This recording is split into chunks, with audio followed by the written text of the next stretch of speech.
but we hopefully on the HD at home that doesn't look too bad. We're going to be working on that on future broadcasts, but for today, that's what we're doing. And we also have Ode Youssef producing today's game. He's a veteran producer. He's a student here at Valhalla. He's going to do an excellent job. As you can see on your computer screen, Valhalla taking the field first. They've been introduced by the wonderful PA announcer, and we're going to take a pause here for the national anthem. We're going to come back and hear from Robert Wilson and get some inside scoop on today's baseball game.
All right, that's a lovely rendition. Valhalla Band, I believe, was down on the field. You couldn't see it on the camera. Ode is going to put up that starting infield and outfield for Valhalla. Robert, what do you got for us in terms of a little inside story for today's game? Two good ball clubs from the Grossmont Hills League, teams that will be playing each other at least 4 times this year. And so expect a good game. We've got West Hills coming in at 5-1, have a single loss to a powerhouse Montgomery, have beaten teams, beat Monte Vista twice. They've beaten Eastlake 1-0. Had some real close games and doing well. Valhalla comes in at 2-4, but playing some of the top teams, not only in the county, not only in the state, but in the country. Rancho Bernardo ranked in the nation, and actually had them down 4-1, and unfortunately lost in extra innings. But they're playing a tough schedule, and so 2-4 is not as bad as it sounds, and so I expect a good one. If you can hear those bagpipes, I'm assuming that's for Sean Flannery, who's on the mound tonight, or this afternoon for Valhalla, the left-hander, getting warmed up right now. And as you can see that beautiful overlay there on your screen at home, Ode Youssef has put up there. There's your starting lineup the starters for Valhalla. In left field, you have Jordan Kazar. You have Connor Hopkins in center field. Foster McNary in right field. You have Dominic Donato at first base, Jeff Hopby at second base, and Ramsey Romano at the shortstop position, and Israel Juarez on third base, and Chris Hudgens behind the plate, and of course Sean Flannery. And right up here up to bat is Chase Parsons, number 6 for the Wolfpack, and Chase Parsons is a left fielder, and he's leading off for the Wolfpack. Well, we'll see if Flannery can get himself throwing strikes early and often. I mean, the sign of a good day is if you're throwing first pitch strikes. So let's hope for a lot of first pitch strikes today, and put the ball in play and let the defense do the work. All right, that first pitch is a ball. Now, this is part of the Bill Dickens Classic, I believe I read. And do you know any of the history behind that? About a couple of years ago, the baseball coaches got together and decided they wanted to honor a longtime East County media mogul, Bill Dickens. So Flannery's second pitch is a strike. 1-1 is the count. He's been around doing Day to California, now East County sports for many years, and so it's a nice way to honor him. And he thought about it, didn't quite come around. I don't believe they called that. Leadoff hitter doing a nice job of seeing a few pitches, getting a feel of things. 2-1 is the count. Obviously, first batter here in the opening inning of play here, Valhalla versus West Hills. Nice solid slap up the middle there. And Parsons is going to get a single, start things off for the Wolfpack. Up next is Alex Wagner. We've got a new coach for the West Hills this year, Coach Hippolito, and we'll see what kind of coach he likes to be. Is he going to be a small ball type of guy? Is he going to bunt him over? Is he going to be a hit and run? Well, it'll be interesting to see what kind of style he brings to the Wolfpack. Alex Wagner is the right fielder for the Wolfpack, and he is a senior.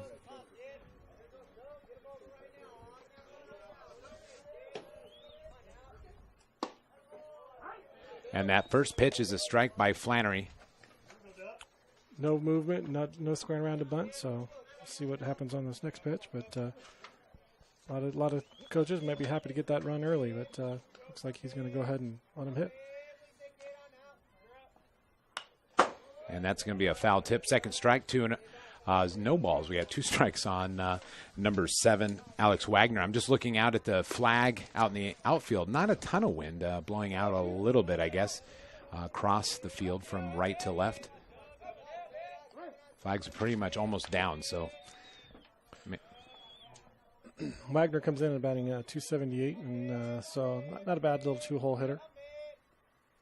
And Flannery's going to get his first K of the afternoon, and that's the first out of the first inning. That's going to bring up Hayden Schilling, and he's the designated hitter here, batting in the 3rd spot for the Wolfpack. Comes in bat at 350. Left-handed stick, left-hander and left-hander is a little bit of advantage for us. As you always prefer to have a lefty on lefty or a righty on righty if you're the defensive team. Now, Robert, you've coached here, and I believe you played here probably when you back in the day at some point. And that is out taken by Foster McNary there from right field, coming in to make the play. 2 out for the Norseman in the first inning here. Having coached here, played here, been around this field for a while, how does this field play? I mean, is it a, can you hit home runs here easily, or is there any interesting factors that come into play that somebody at home might want to know about? You can hit them out here. A lot of it depends on the wind. It is a little bit deeper in left, 331 to left, whereas it is only 290 out and right. And but wind does blow out to the left. And so I've seen a few balls back in the day with the Sullivans hitting up over those bleachers, and I'm sure track and field didn't always love that. I was just going to say that. As my time as a track and field coach here at Valhalla, many a time I had to duck as a ball hit the aluminum seats on the football field.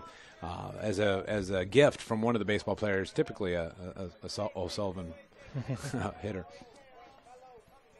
All right.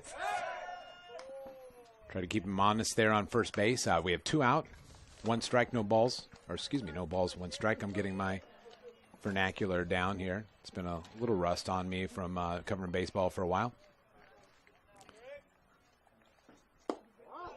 Milla's a senior. He's one of the returning players, third baseman, but off to a slow start. Only batting about 105 to start, but if I remember correctly, had a good year last year. That's why the batting cleanup in the lineup, regardless of the current batting average. So brings a lot to the table for the Wolfpack.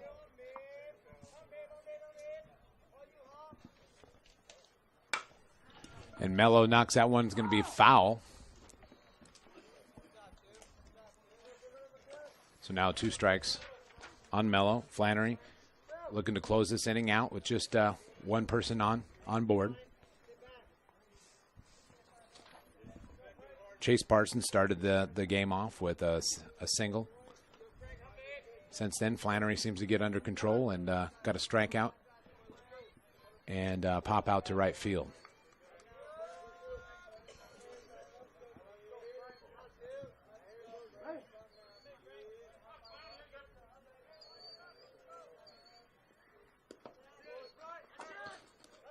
Ball out in front. Hutchins did a nice job of keeping the ball in front of him, but it's got a little bit too far away from him to be able to make a play on the runner advancing. Yeah, Parsons was able to advance there, but hopefully with 2 outs, maybe Flannery get it done on this pitch and then go back to the dugout and look to do some scoring. 2 outs are always 1 pitch away from getting out of the inning. It's a good feeling. So, and unfortunately, they're going to walk Frank Mello. So 2 out, 2 on now. Top of the first inning. Not always a bad thing to walk the cleanup hitter and you got a base open like that. Yeah, Cole Pendleton's going to try to make Flannery pay as he comes into the box. Now, those of you at home, even if a Norseman fan or a Wolfpack fan, hopefully you're going to enjoy today's coverage. But we're only going to get better. And on April 19th, we're going to have to get a lot better because we're going to be live from Petco Park. At least that's the talk around the schools. So make sure you tune in if you can't attend that monumental game between these 2 schools. First pitch is a ball. But that should be a lot of fun at Petco Park. Yep, more information will be coming for both sides of the. Know that the schools and the programs will be selling tickets to that event, and I believe it's $15 for the event. That includes a Padres ticket for a Diamondback game on May 3rd as well. Pendleton's going to pop this one. Left field, Jordan Kazar is going to be able to hopefully get under that, and he does and closes out the inning. 1 hit, 1 walk. And no damage, though. You want to correct me on that? I'm sorry. You have the score. I'm going to let you do that job, Robert. No worries. You got it. You got it. Two guys left on, and nice way to get out of the inning. The only thing I could be nervous about if I'm a coach is we got a couple fly ball outs, and if you're a pitching coach, you love to see the ground ball outs. You like to keep that ball on the ground. You get the ball. If you get too many outs out there in the outfield, that's because you've got the ball up in the zone, and that can hurt you down in the end. So got to keep that ball down a little bit. But nobody hurt there, and got out of the first inning. No runs, so that works.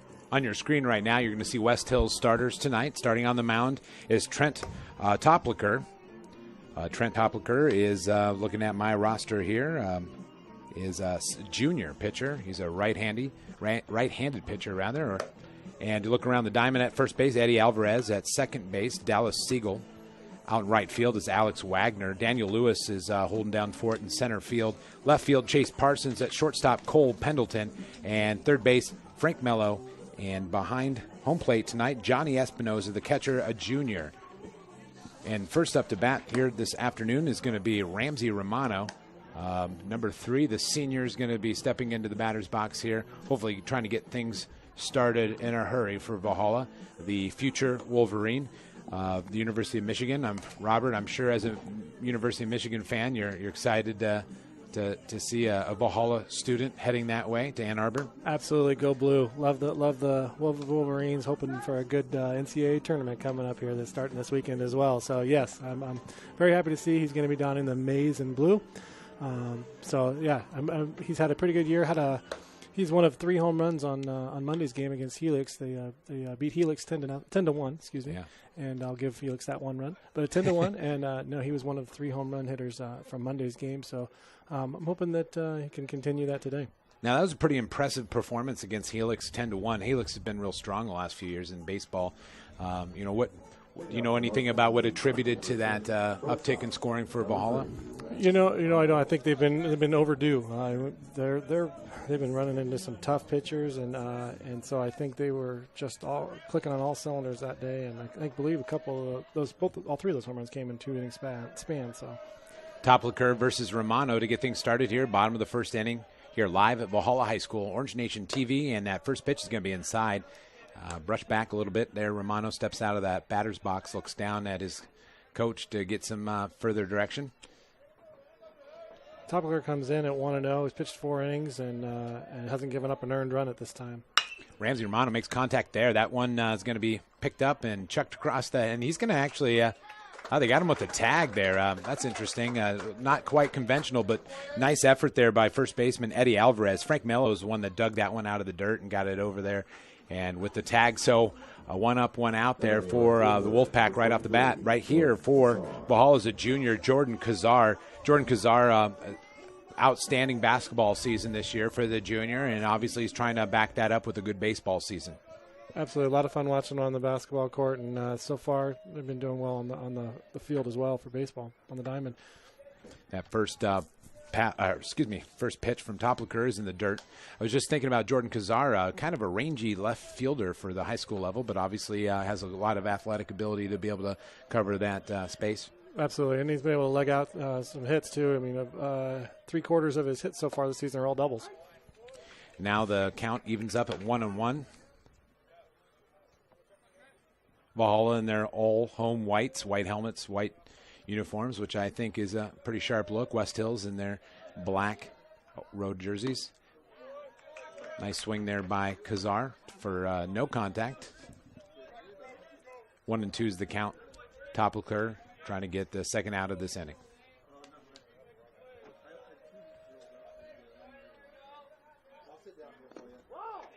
And they're going to call that a ball. We're going to go 2-2 on the count there. Check down to first to see if he went around. Tough angle on that. It is. That umpire to see down the first base line with a left-handed hitter. So, but I don't think he went around either. So I agree with the umpire.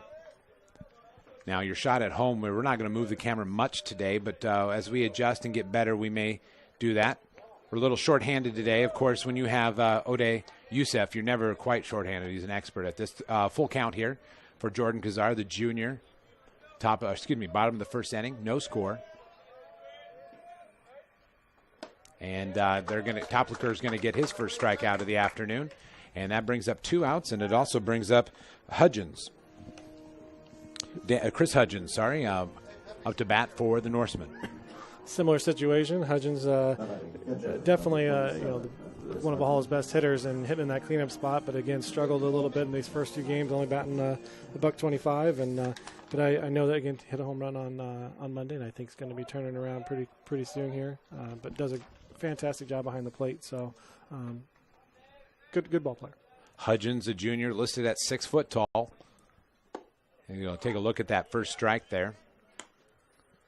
First pitch, you're looking for something to drive. That 3-hitter, and that pitch was a little down, not necessarily a ball, but it was definitely a strike, but not where he wants it. So good layoff there for a first pitch.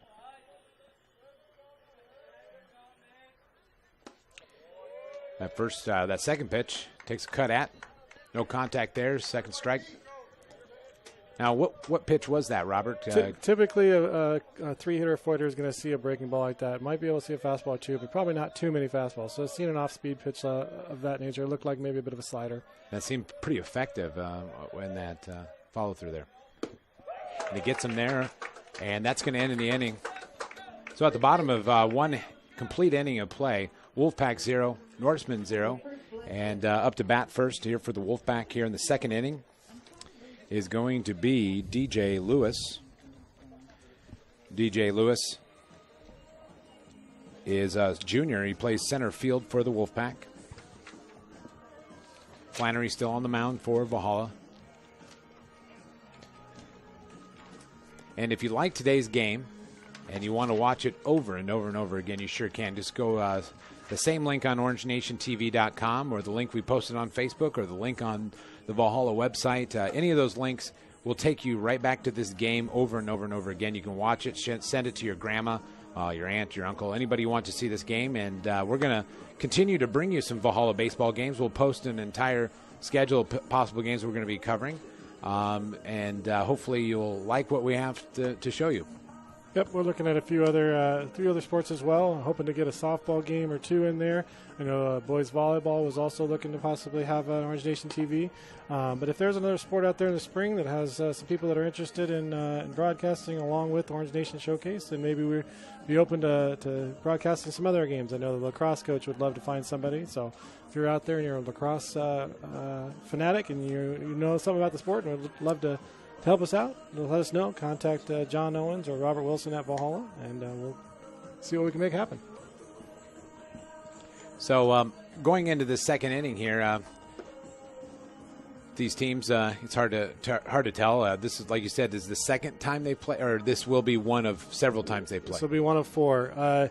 This particular year, this Bill Dickens tournament, usually the teams are playing teams from the other side of the Grossmont Conference. Got it. Every 5th year, a team from the Hills League has to play on the Valley side to even things out. Uh-huh. And so, unfortunately, the Valhalla will be playing all of the Hills teams in this tournament, and then playing all of them 3 times in league. So they'll know each other pretty well by the end of the year. Absolutely. Now, for playoffs wise, are they both in the same division?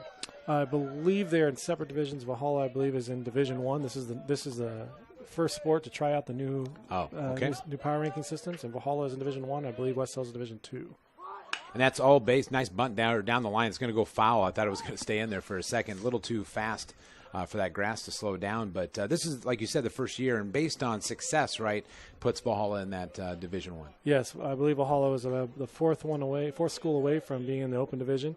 If I remember correctly, 2 Grossmont Hills teams, Granite Hills and Helix, are in the Open. Valhalla, Grossmont, and Steele are all in Division 1, and West Hills in Division 2. That's going to get through for a single there by DJ Lewis. So for the second straight inning, Wolfpack are successful in starting with a leadoff hit. Up here is number 22, Johnny Espinoza. Johnny Espinoza is the catcher. And he comes in here as a junior, another junior. Now, you were talking about the league. Grossmont Hills, is it safe to say, is a pretty tough conference? No doubt. One of probably the top 2 conferences, and you're going to throw in the ones with Poway and Rancho Bernardo and that Inland North County League. Those are probably the 2 toughest baseball leagues in San Diego County, and they rival any league in California, if not the country. There's no doubt this is good baseball out here. That first pitch, just a little outside.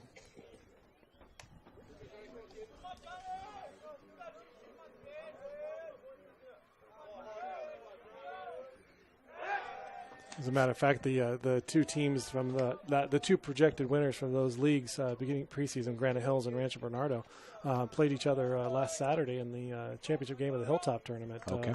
Granite ended up winning 1-0 at the end of the game. A little bit of a controversy about whether or not Granite Hills actually threw a combined no-hitter against Rancho Bernardo or not, but needless to say, win's a win, and Granite will take it. And I believe they're number 1 in the county now. Those are good controversies to have, by the way. Either way, pretty tough game there. And obviously, Flannery must be pretty concerned with Lewis there.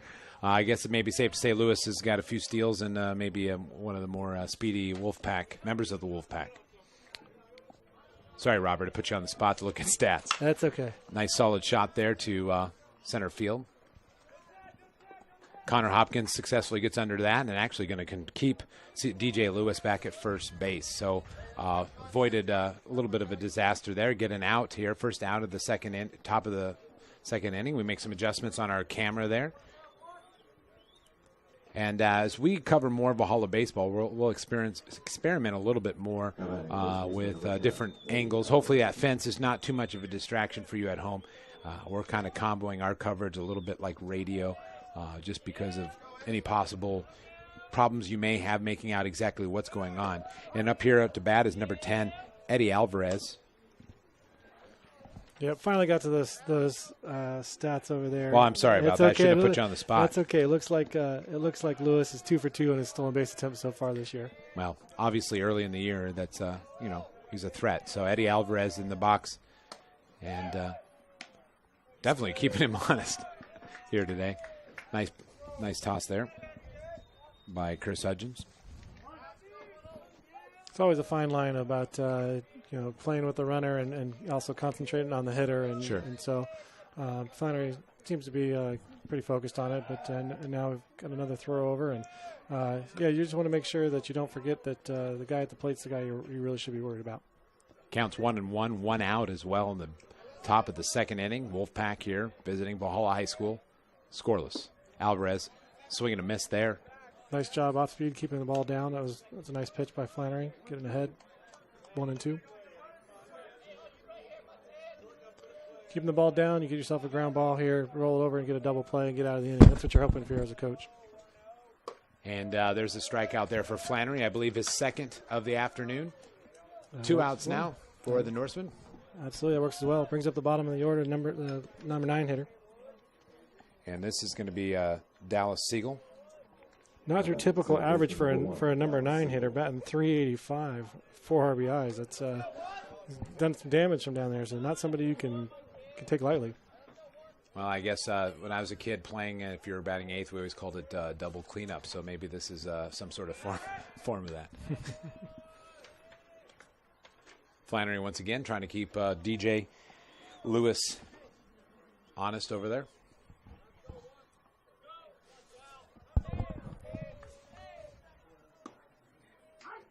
And that pitch by Flannery is good for a strike. Getting an early lead in the count here. And if you look out to your right, I don't know how much you're seeing of that, but we have the lacrosse team is warming up. So if the baseball game's not exciting for you, you can look to the right of your screen and see lacrosse throwing things around. And that pitch narrowly escapes hitting Dallas Siegel. 1-1 is the count, 2 outs. Not always it's not a bad pitch there. You always want to keep the hitter honest. Make sure they know that the plate still belongs to the pitcher.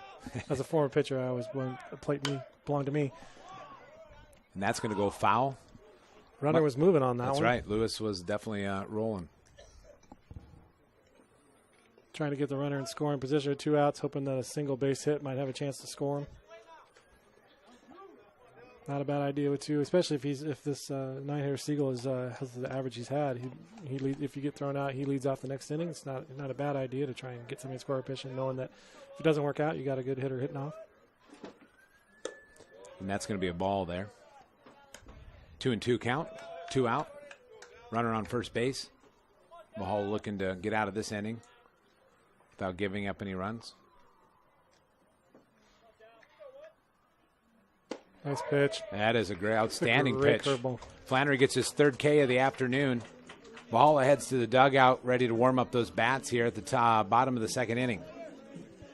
Coming back 4-5-6 for the Norsemen. All right, we welcome you back, folks. We're sorry for that interruption. If we could tell you what happened, we'd know more than we already do. We don't know. But what you did miss is one at-bat. Crosby, the DH for Valhalla, popped out to a nice play there by number 7, Alex Wagner of the Wolfpack in the right field. And right now, up to bat, we have Connor Hopby. And I think they're looking across there. He's got 2 strikes on him, 1 out.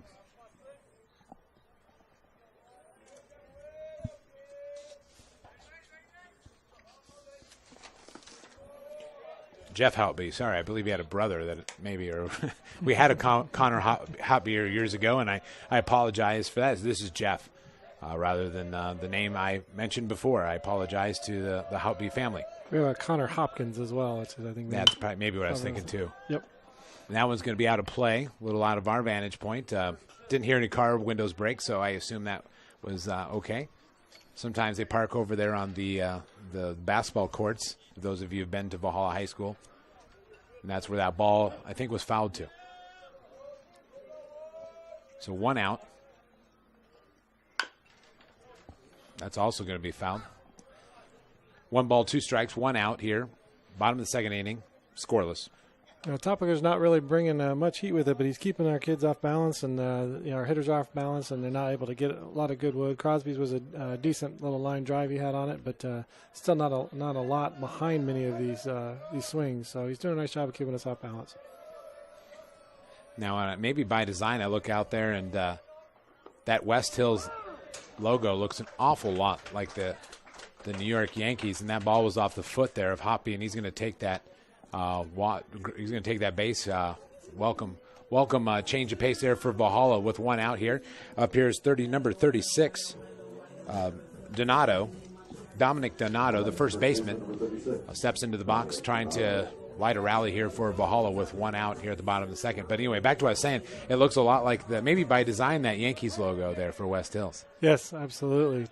It looks exactly like it, especially when they're wearing the dark colors. Tough to see where we're at, black versus navy blue, but yeah. Keep looking for overpaid players, and I don't see them. West Hills is a fine program, so not a lot of fat out there. Good job for West Hills, and Valhalla, though, looking sharp in their home whites. Donato's going to be a fun kid to watch, a freshman kid that made the varsity squad. Still getting a feel for I think, the distances, getting a feel for just the next level of play, but I have a lot of confidence he's gonna be a good one through here at Valhalla. Now, like you said, he's a freshman, and he's listed at 6'3", 200 pounds, and not a lot of freshmen in college are 6'3", 200 pounds. So obviously he brings some physical maturity as well to being able to play at this level. Absolutely, it doesn't hurt to have that size coming in. Sure, there's many other coaches on this campus who would love to see somebody, a freshman of that size, on their program as well. Try to square there to bunt. That ball's get it back in time. Just 1 out here, bottom of the 2nd inning. Nice to see the freshman turn around and try to move a runner over. If you just joined us, Trent Topliker's on the mound for West Hills. He's pitched a pretty strong couple innings so far. Well, almost through 2.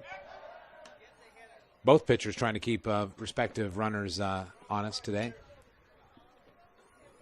A lot of times they'll throw it to first, see if they're going to still be bunting. A lot of times the hitter will tip it off if they try and throw it to first. So probably try to check that as well. Topliker's pitch is a called strike. Really nice job painting the outside corner on that. So not the pitcher not the pitch that Dominic was looking for, and but 2 strikes now. He's got to battle. Got to find a way.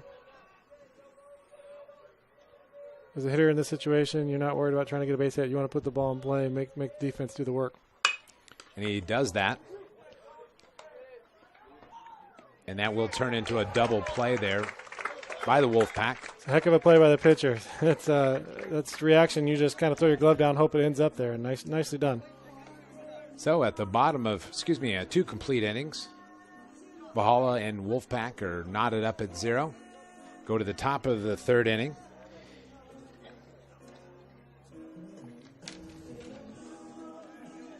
We're back to the top, I believe, of the order. We're going to have Chase Parsons, who led off the 1st inning with a single. With a single, yep. I got a single just outside the second baseman's glove to lead off, and then Flannery is able to find a way to get the next three out. And actually, not quite the next three. I gave up a walk as well. That's right. So, yep. Hopefully, we can get a leadoff hitter out this inning. You don't like to give up first batter base hits, walks. You want to get that lead guy. If you're the pitcher, you want to get that lead guy. Get the first out on the board, and so see if we can change that here in this third inning. Now, Flannery has 3 strikeouts in 2 innings, I believe, and he's given up how many hits? I didn't see that. 2 hits. Given up to 2 hits, 3 strikeouts, 1 walk, no runs.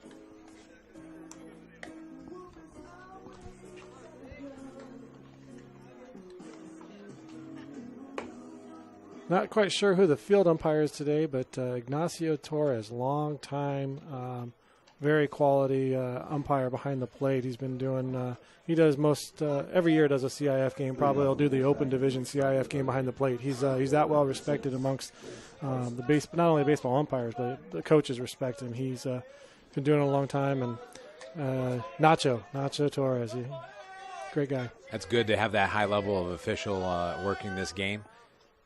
Flannery's first pitch is going to be a ball. Really want to try to find a way to throw first pitch strikes, and hopefully it's early still, but hopefully Flannery can find a way to get a few in there early in the counts. Chase Parsons, the junior left fielder. Good breaking ball for strike. Counts knotted up at 1.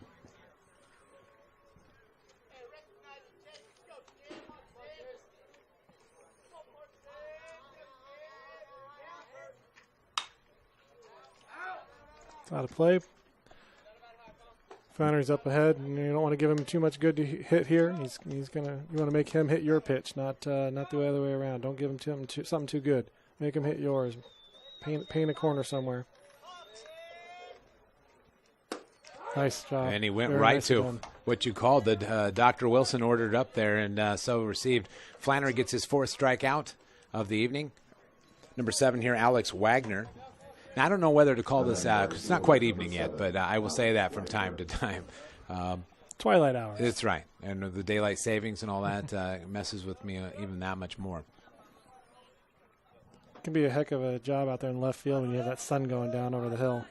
Attempt there, bunt there, and it's going to get called a strike there. Yep, wasn't able to pull it back quite in time. It looks like he tried to, but looks like umpire said nope. Still left it out there too long. So we got ahead in the count. That's good. Alex Wagner, senior right fielder. Looked like that pitch might have got away from Flannery a little bit.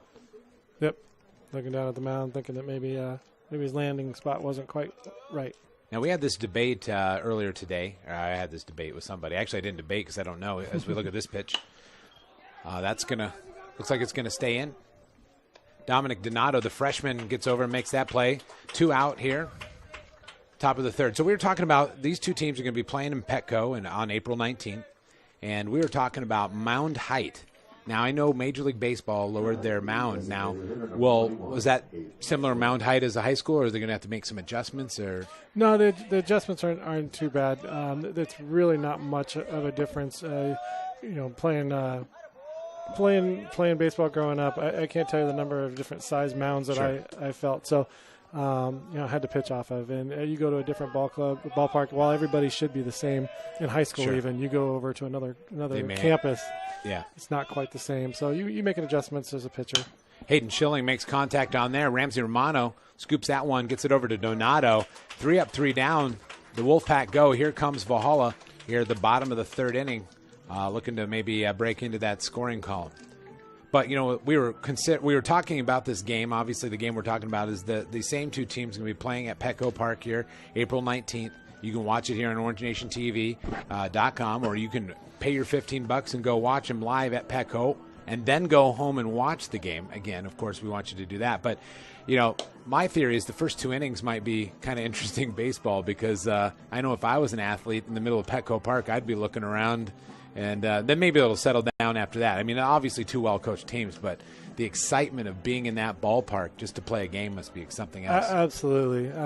And, and under the lights, we're playing the 7 o'clock game. So under the lights, there's going to be 2 games played before ours, and so there'll be leftover fans. So I have a feeling the crowd, while not a Padre-esque crowd, will still be a little bit bigger than some of the earlier games. So, yeah, absolutely, it's going to be a great experience. And I know the coaches, that's probably their biggest challenge, is keeping the kids focused on the fact that it will be a league game. It does matter, and I think both of these teams on the Grossmont Hills League, I think everybody's got a chance to win that league. While Granite's out in front as far as what they've done so far in the preseason, it's definitely anybody's game. And I don't think there's anybody running through that league undefeated. I'll tell you that much. Here's Connor Hopkins up to bat for Valhalla to start things off here, bottom of the third. Another lefty. Valhalla's throwing a flurry of lefties out there against Topiker. Try to get that matchup against the right-hander. Got under that a bit. As Chase Parsons out there in left field. He's going to take that one all by himself. Daniel Lewis looked like he was ready to come over and at least test out those legs, help him out if he had to. But Chase Parsons pulls that one in. 1 out for the Wolfpack.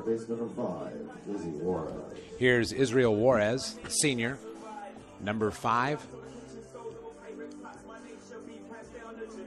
Izzy transferred from Monte Vista after his sophomore year and has been doing well for us this year. He actually was the other Valhalla Norseman that hit the home run on Monday.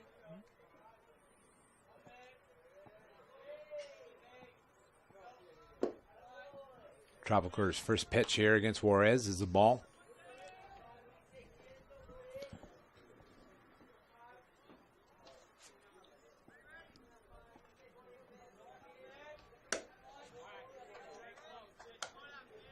Two balls now.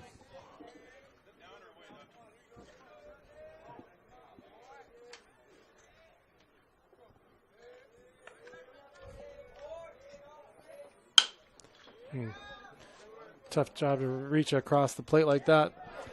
Ball on outside part of the plate. You want to try to take that the other way. It looks like you reached for it and tried to pull it, and right into the shortstop's hands. Tough one to go there, but it's one of those things that a lot of young athletes, young baseball players, if they can get that concept early, they can be pretty dangerous. But it's a read and react type situation. So. It was a nice scoop and toss there by Pendleton, the shortstop for Wolfpack. Right here is number 17 for Valhalla. Stepping in here, and I was listening to his theme song's little jump around, which took me back to my high school days, made me feel warm inside. Straight up, I think it's going to get out of play. Heads up in the stands. Foster McNary here. Now each one of these players gets to pick their walk-up song. And Robert, have you ever considered what your walk-up song would be if you were playing under these conditions? Oh, my goodness. You're going to put me on the spot on that one. Well, you can think about it. It's only the third inning, so you got a few more innings. And you can wait till Petco Park to announce that, if you will, to the world. Sounds good. All right, that count's going to go to 2-2 here. 0-2? 0-2. Sorry, I'm seeing. Yep, seeing the 2 outs on the board. Yeah, and I'm with you. I just looked up for a second. It's our first game, so please forgive me. I don't get those neat stats on the screen that you do. Nice job. That's exactly what I'm talking about. Nice job. There you go. Put the ball in play and make things happen. Pendleton unable to get that one for the out there. So error on the shortstop, but 2 strikes, exactly what it is. Put the ball was on the outside half of the plate, and he took it the other way. Got good, I say good wood on it. I know it is an aluminum bat, but he did get good wood on it, and that seemed to help. Back to the top of the order here is Chase Parsons. No. Am I looking at? Sorry, I'm looking at the wrong thing. Ramsey. No, actually, I'm still looking at the wrong thing. Looks like we had a substitution of some sort at that point. We don't quite get all of the substitutions up here. So sorry, and I looked at the wrong number from the wrong roster. And that in bat right now is Corey Zimmerman. He's a junior, and we'll see what Zimmerman has to do. And he was batting. He's batting in place of Romano. Yep.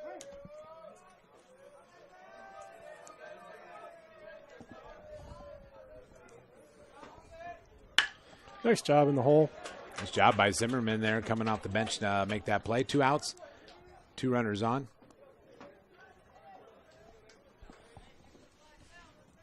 little two out rally here. We'll see if one more base knock can bring in a run. Jordan Kazar, Jr.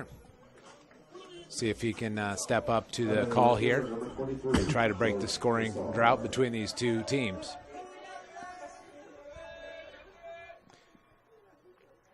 Struck out swinging last time up. There it is. Good stroke. Unfortunately, right to him. Yeah, Alex Wagner able to pull that one in for the Wolfpack. So after 3 complete, it is all knotted up at zeros between the Wolfpack and the Norsemen.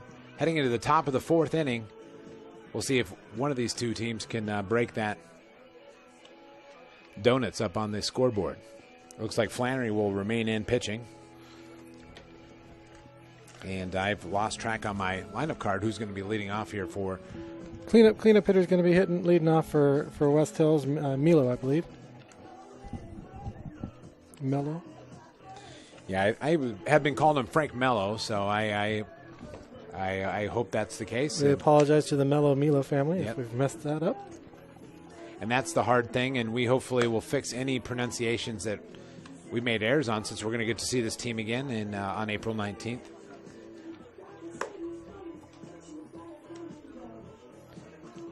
So you're coaching. Let's put you back on that bench, Coach Wilson. Now your team has played well to this point. What kind of things are you looking for here as this game starts to mature as we go into the top of the 4th inning?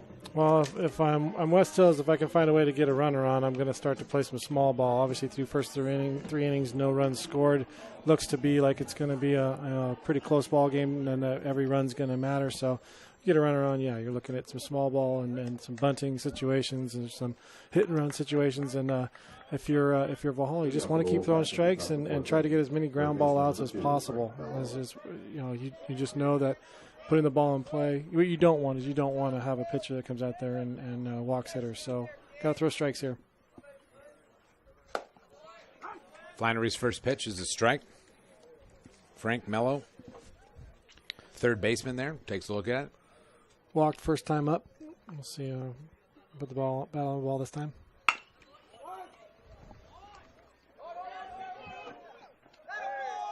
Unusual slide into first base works for him in this case, and Jeff Hotby is unable to get that ball over to first base in time to make the out. So right off the bat, West Hills gets somebody on base.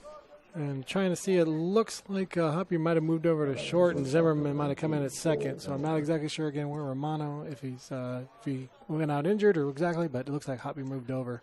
So Hotby now at second base. Is that what you said? Yep. And Hotby at short and Zimmerman at second. Okay.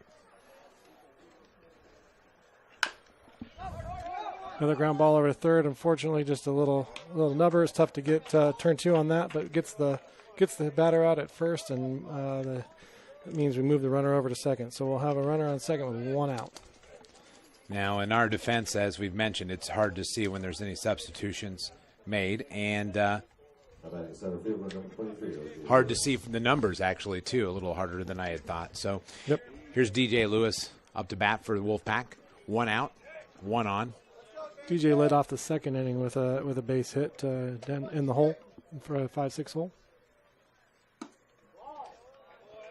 Not a bad spot to miss there, an outside pitch there, especially a guy who just pulled the ball last time he was up. If you're the batter right now with 1 out, you're trying to hit the ball right side, so you want to get that runner over any way you can.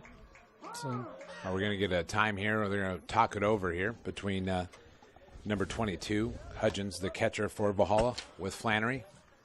We got somebody out there at second base for the other team. Oftentimes they're looking in, trying to see if they can pick up a sign and relay it over to the hitter, and so you just want to make sure you have your sequence of pitch calls down between you and the pitcher. You don't want to get crossed up as a catcher. It's no fun when you're expecting a curveball and a fastball comes in right at your head. Counts tied, not at 1-1 here, 1 out. There's the bunt there, no good. Trying to bunt for a base hit there, and not necessarily trying to get him over. And a little bit different approach when you're trying to sacrifice somebody over than if you're trying to bunt for a base hit. And it's one of those things where you are giving yourself up, and if you're going to try and sacrifice them over.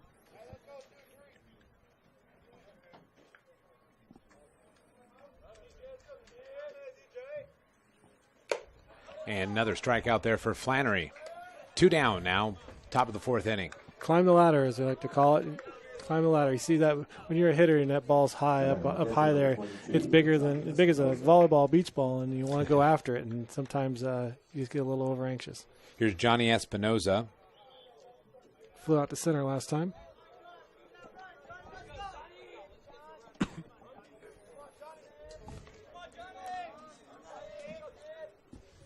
Nice breaking ball. Nice stop by Hudgens, keeping the runner at second.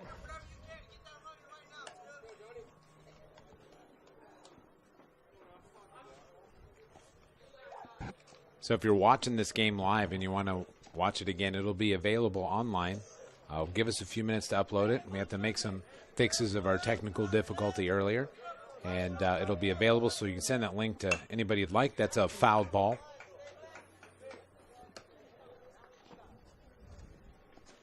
Ball caromed off our wonderful fence.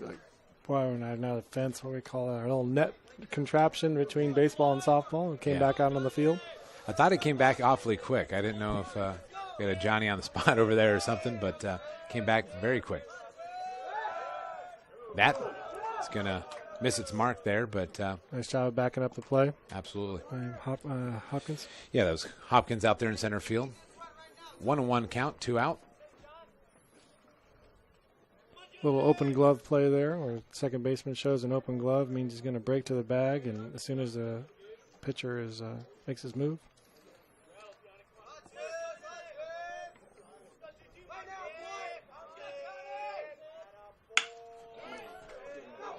Center fielder Hopkins tracking that ball and making the 3rd out.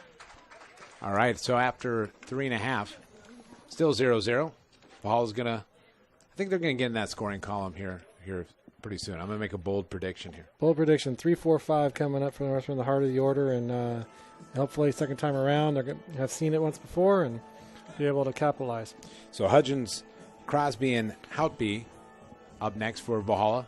I make those predictions because only if it happens, then I look like I know what I'm talking about. Absolutely. And very few people will remember when I make poor predictions. I'm going to give a shout out with Chris Hudgens coming up. I'm going to give a shout out to Chris's dad, Ron. If you're looking at this baseball field, you look how green it is and how pretty it's been manicured. Large part of that is due to Ron Hudgens. So, Ron, if you're listening, thank you for everything you do for the program. Now, I've been around Valhalla for about 9 years now, and this is the best-looking field I think I've ever seen. Really, I mean, it's a beautiful-looking field out there, and great. It's just outstanding. Absolutely, a lot of time and effort goes into making it. And then you know what? When you're a player playing on this as your home field, it really makes you proud to be a Norseman baseball player. And you come out here.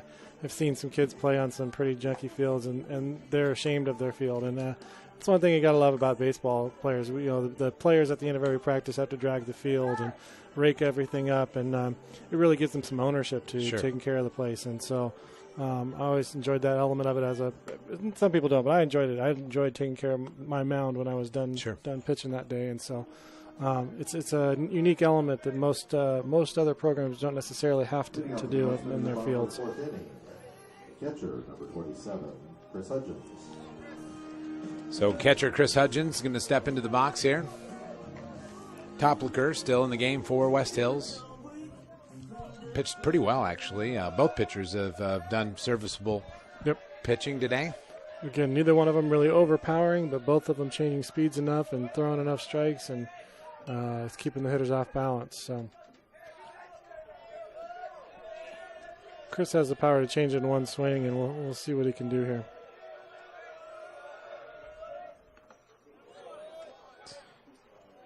A little anxious, but it's all right. Be expected when he struck out the first at bat. So I know tie game 0-0. He wants to make something happen. He's pretty amped up, I'm sure. So.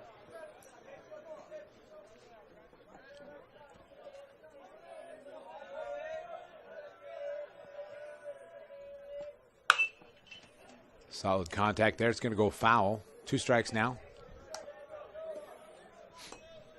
Pretty good ping to that bat there.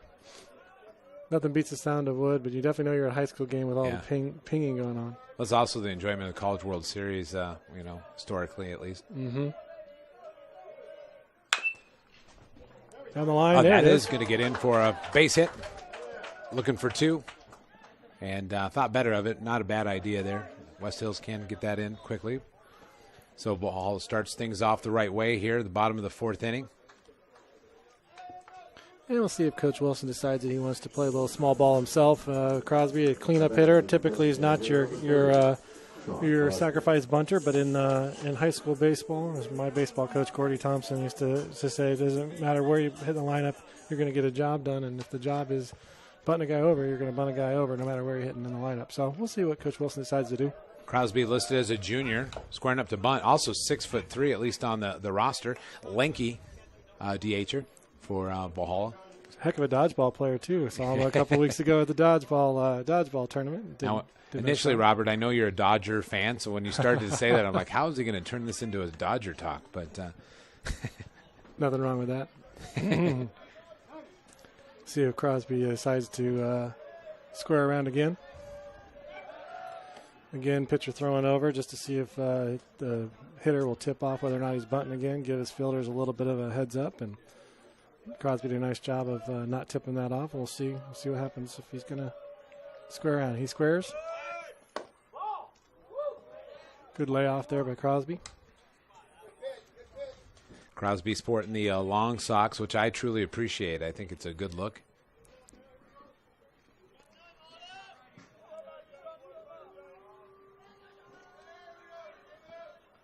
Swinging away, gets the ball up the middle. Nice play. Can't get both there. Can't get both. Did a nice job of just getting to that ball and getting the first out, the lead out, but really tough to turn 2 unless you can try and flip that over to your second baseman. So here's the freshman Donato. Will be up. Excuse me, it's strike that. That'll be Houtby. I skipped Houtby there. 1 out.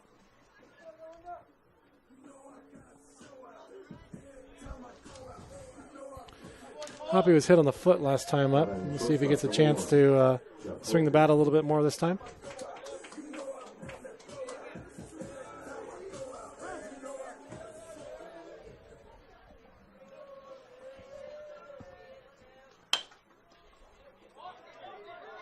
Really tough ball if you're going to sit back on that. And they did count that out, but I'll tell you what. That was awfully close. Yeah, that tie goes to the runner, but maybe obviously we don't have replay, and even if we did, I don't know if we'd use it. But obviously the Valhalla bench on the first base line was not in favor of that call. But nonetheless, 2 out, runner on second base as Donato gets up. Hopefully, maybe knock a runner in here from second base. Yep, just one swing of the bat could make that happen. Crosby's got decent speed over there. Second baseman's really got to charge that ball, otherwise, I mean, that's the reason that was even that close. So, yeah, that's the one he sat back on a little bit too long, and unfortunately, I think was bailed out by the umpire there. It was pretty close, but after the last inning, the close play went the other way. A little bit homer there, so sorry, West Hills fans. But well, this is Orange Nation TV. Now, we do, I think, a great job of not sounding too homerish, but occasionally, we have to do our part. So we do apologize for any Wolfpack fans at home that might have been offended of our editorial there. Officials doing a great job. Always back it up with that. Donato. Absolutely. Tough job. Somebody's got to do it. Not going to be me, so more power to him. Yeah, absolutely, and that goes for any sport. How somebody could officiate it. It's a thankless job, to say the absolute least. Mm-hmm. 1 strike on Donato, 2 out. Bottom of the 4th, live here at Valhalla High School, Orange Nation TV. Ode Youssef producing. See if Donato can run this one out. Not going to be able to do that. Valhalla leave another runner on today. And my bold prediction of runs being scored, proven wrong, unfortunately. So we're going to move to the top of the 5th. Top of the 5th, still scoreless, 0-0. See if I can get some statistics for you here in a moment.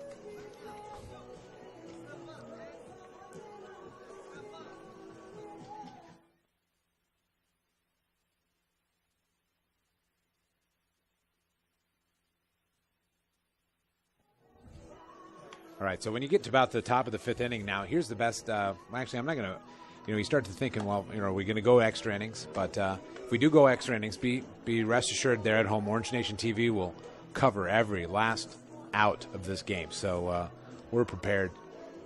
You'd say, well, it's only the top of the 5th, but I don't know. The way this game's shaping out, both teams seem to be a little cat and mouse here with each other, and got the defenses geared up pretty strong. And those of you that are, I guess West Hills will be on the same schedule. We've got spring break coming up. Both these teams are going to be live playing in some other games. Unfortunately, Orange Nation TV will not be covering any of them over spring break. But then when they come back, we'll resume coverage of some games, and you can go on OrangeNationTV.com to see that schedule. We'll get that updated in the next few days. And if you do like what you see and hear, you can send us an email at orangenationtv@gmail.com. If you don't like what you hear or see, send it to Robert Wilson, I guess. Absolutely. I'll be happy to take a listen. Yeah, both these teams spring break next week are playing in the prestigious Lions tournament. The Valhalla Norsemen are playing in the Premier Division. I open up against Eastlake, and West Hills will be playing in Division 6. I believe there's 8 divisions. They're playing in Division 6. And they open up against San Ysidro, I believe. Eddie Alvarez. Now, I believe in the past that tournament's one that attracts teams from all over, right? I mean, it's not just San Diego County. Yeah, it's Green Valley from Henderson, Nevada, and Silverado from Vegas. Elk Grove from up in Northern California. They're regulars in that Classic Division, which, again, the Classic Division will include Granite Hills and Helix this year. And I believe Premier Division just includes Valhalla and Grossmont. I'm not sure about Steel Canyon, but Alvarez 1-on-1 count there. Now make that a 1-2 count as Flannery gets that. A little bit of whiff there.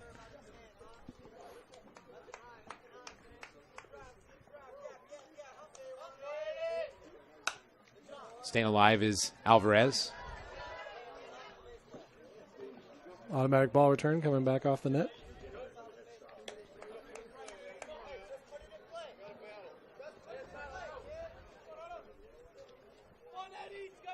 Tell you what, it's a good baseball game for Orange Nation TV to make their debut. And they're going to get him this way. Alvarez tries to make that a diligent run out there. Yep. It's like another strikeout for Flannery that makes, looks like 6 on the day so far. Pretty efficient day on the mound for Flannery. Up next is Dallas Siegel, second baseman, a junior.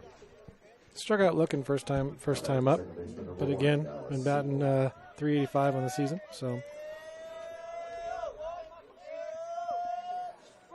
squares around to try and take a look, but often when you square around to take a bunt like that, is just all you do if you're not really attempting anything is you're opening up that strike zone. Umpires are going to widen up and call a lot more borderline calls a strike. So. Miss on that one. 2 strikes now against number 1, Dallas Siegel, batting 9th for the Wolfpack.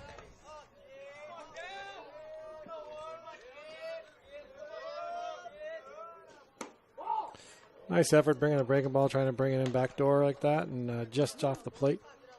But a good pitch, good 0-2 pitch. One of the things that bothers pitching coaches the most is giving up a 0-2 base hit, so you don't want to have anything really near the strike zone. Sure. If that's the case, and so did a nice job keeping it away. Counts at 2-2 now, 1 out.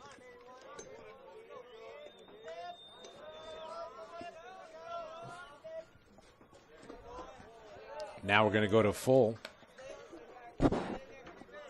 So if you were to anticipate a pitch here, and I'm really putting you on the spot, but this is why we pay you all this money. If I'm the pitching coach, I'm calling a fastball down the middle of your 9-hitter. And Flannery lets Siegel off the hook there, and he's going to take first base to start things off with, I guess, 1 out.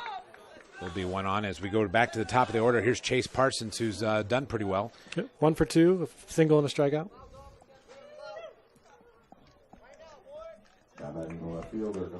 Yeah, no. If you're the pitching coach, you want strikes, you want the ball in play, you do not want walks, and so 3-2 count.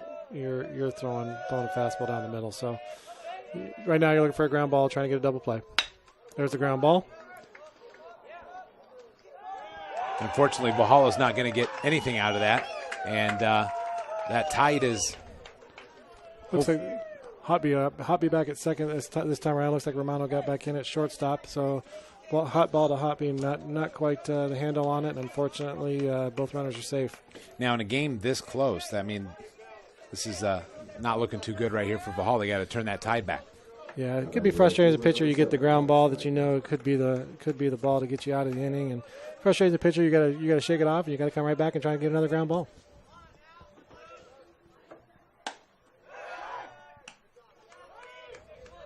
Trying to keep him honest once again is Hudgens.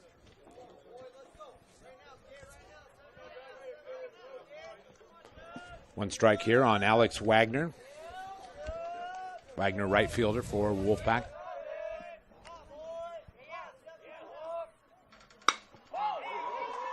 Goes up for that one. Nice job there. Got the double play. Nice job there by Halpy. And got the double play. Valhalla gets out of the inning, and they avoid Wolfpack points there. So we go to the bottom of the fifth. Double zeros. A lot of donuts there on that scoreboard across the way. And who's leading us off here for the Norsemen, Robert? Leading off the Norsemen is going to be number 21, Connor Hopkins, who flew out to left last time. And then we've got Israel Juarez, who grounded to short. And finally, third up is McNeary, who was on safely on an error by the shortstop. So and then we hit back up to the top of the lineup. And like I said, by the looks of the change in the infield on that last half inning, looks like Romano's back in. So it looks like Romano will be due up fourth in the inning.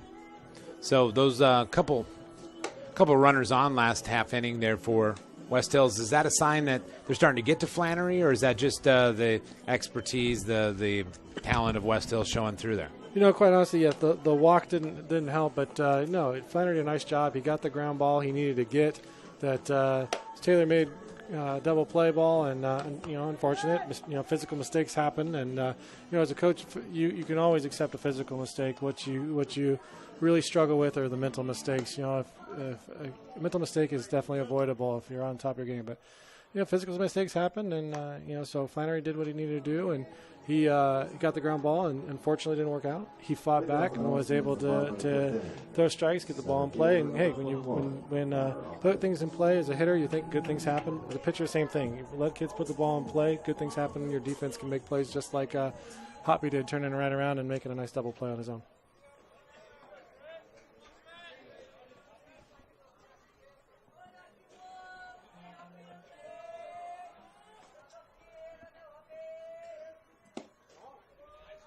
First pitch by Tropicar is a ball.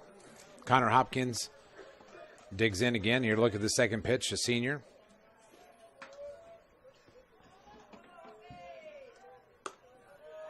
And another ball there by Tropicar. Now you're at 2-0 on this pitch. You're leading off the inning, and there's tie game. It's going to have to be a really good pitch here. It's got to be your pitch if you're going to be swinging at this one. Good layoff there. Good layoff there. Threw a strike, but it was on the outside half, not the pitch you're looking for. It was a good layoff, and now he can go to work a little bit.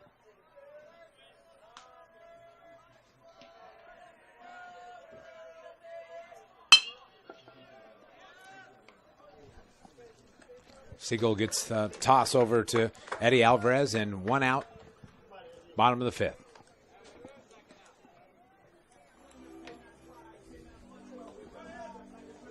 Now batting third baseman number 5 is Juarez.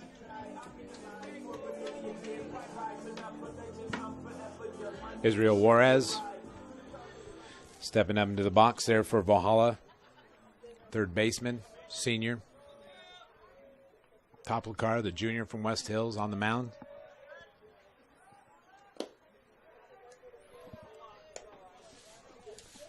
How many hits has Toplicar given up? I lost track myself. That's okay. Both pitchers going into the inning had only given up 2 hits, and unfortunately a couple errors behind each of them, but 2 hits for each pitcher going into the fifth. Now that's one graphic we don't have that we may have that we'll have to work, and that is hits and errors, so that you can keep track at home. Ode looks at me like I'm ordering him to do something, but no, that's something we'll research further. We have a lot of great graphics here on OrangeNationTV.com, so we'll just work to get add some of those as we go.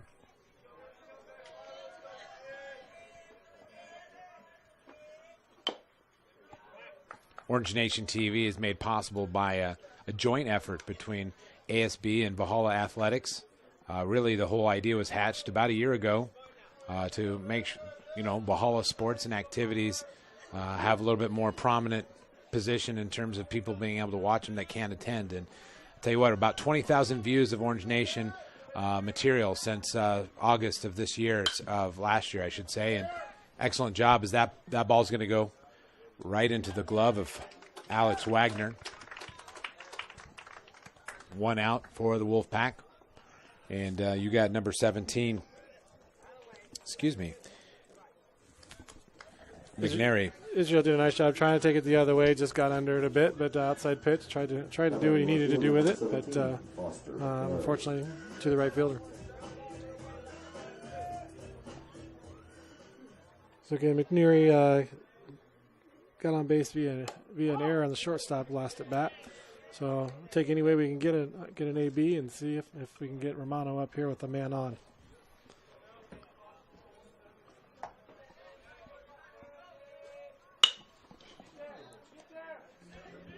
Bobbled by the third baseman and unable to corral it in time to get the runner out at first. Mello unable to get that one out of his glove, and gives a new life here for Ramsey Romano and Valhalla here in the bottom of the fifth with 2 out. First at bat for Romano, he grounded out to the third baseman, and hopefully find his way past the third baseman this go around.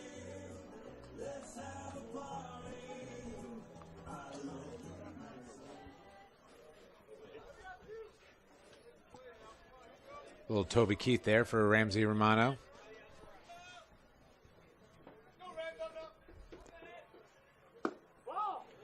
Looks at that first pitch there, and that is a ball. McNary on first base for Valhalla. Well, if I'm third base coach Mike Wilson, I'm looking to find a way to see if this is possible. I'm not quite sure of the speed over there, but if he can find a way to get a runner in scoring position, that way a base hit by Ramsey could bring him in. And if he does, for whatever reason, get caught stealing, then you have your leadoff hitter batting at the top of the bottom of the sixth. So we'll see if they try to make something happen here. Ramsey Romano, obviously, most of you who follow Valhalla sports know he's an accomplished quarterback as well. Led Valhalla to a pretty spectacular season. And he makes contact there. That's going to go foul.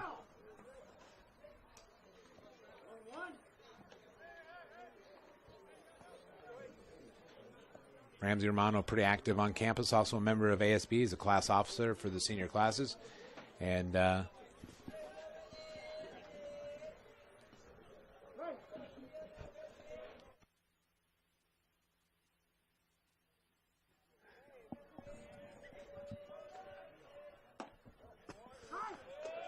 that is a called strike there. Yep, not Ramsey's pitch, but I understand always be a little bit more selective there. That's fine, but now 2 strikes, can't be as selective. You got to, again, put the ball in play and make something happen. Really, especially with 2 strikes, maybe there's potential for somebody running here too. Really consistent strike zone. Who might I say, but it seemed like a pretty consistent strike zone thus far for this game. Absolutely. Trying to go right back outside. Yep, there's a runner. That's going to get through. Oh, maybe not. I absolutely did not give credit there to Cole Pendleton's ability, but he did a nice job going to his right. And 2 on, 2 out, bottom of the fifth. A little 2-out rally here. All it takes is one swing of the bat here, and I think, chance to get the go-ahead run, and then you start counting out. So you'll be That's 6 right. outs away. The junior Jordan Kazar could be the hero of the day here, striking first scores for Valhalla if he can connect on a good one here. Now on that last one, I guess I'm making excuses. I just, out of the corner of our view from there, it looked like it was going to get away from Pendleton there, but so if you're in the Pendleton family, it's probably a routine play for him, but for me and my vantage point, it didn't look so. Looks like Daniel Luce got that in his sights, and wow, he does bring that one in. Looks at the flags. Looks like it carried out there on him a Yeah. little bit more than he expected, and he had to reach for that at the end. But so after 5 innings of play, Valhalla leaves a couple more on the bags and heads back into the dugout. Out into the field. Top of the 6th inning. West Hills, neither team seeming to want to have we even had a runner even advance to third base? I don't think. We have not. Second base as far as they've gotten. Had a few runners left on. I'll see if I can get that for everybody before we start the next inning. Now, I'm just going to keep asking you questions that are going to borderline on ignorant, but it makes for a good banter in a baseball game, Robert.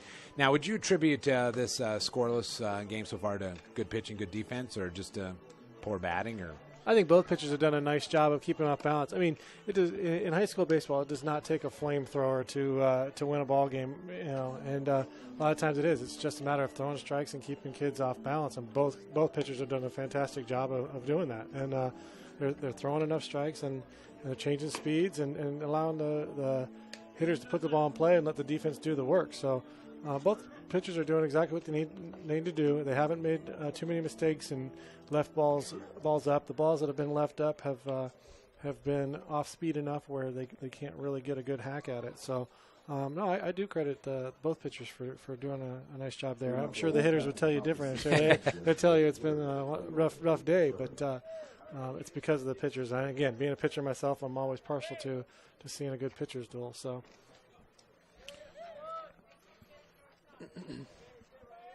Right here we have Hayden Schilling. He's the DH for West Hills. Takes a look at that first pitch. It is called a strike. So Flannery gets things off to a good start here.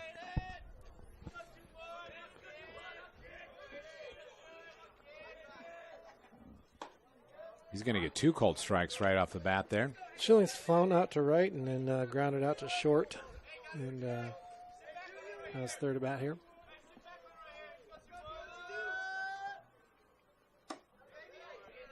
Good 0-2 pitch.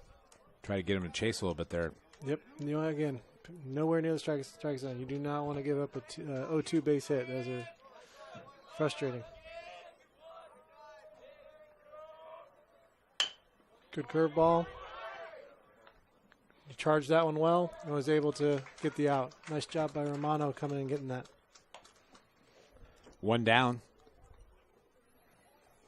Top of the 6th inning. Right now we're going to be looking at number 2 for West Hills, who is Frank Mello, the third baseman. Gotten on base twice already, once with a walk, once an error by the second baseman at the time. And a slide into first base, if I recall. Yep.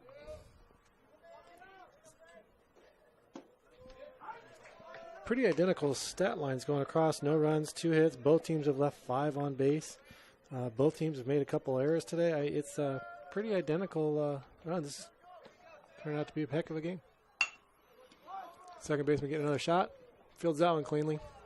Nice job there by Halpe, who's back there. He's been back for an inning or so, but had switched around here, played a little shortstop when Zimmerman was in at second, I believe, at one point, if I recall that correctly. Right here is number 19 for West Hills. It's Cole Pendleton, the shortstop. He's just a sophomore. We hadn't brought that up. Just a sophomore, made some nice plays today.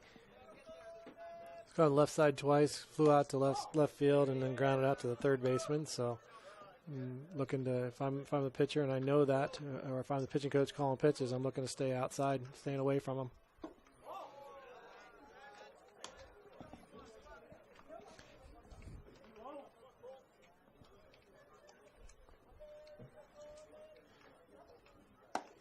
Nice pitch there on the outside half of the plate.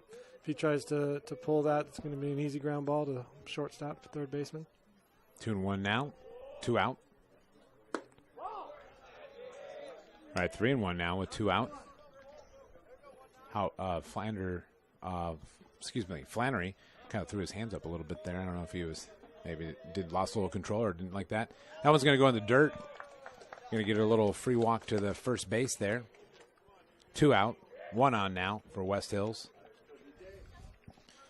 Yeah, it might have been a little frustration there, and then wasn't able to gain his composure before making that last pitch. That's the worm ball. And it may have been nothing. It was just something that I observed. But anyway, DJ Lewis here for West Hills, stepping into the box. Yeah, but he looked like he took a walk off the mound, Sure. try to gain some composure. No, hey, got to come back and get this guy. So Lewis up. He's got a single and struck out.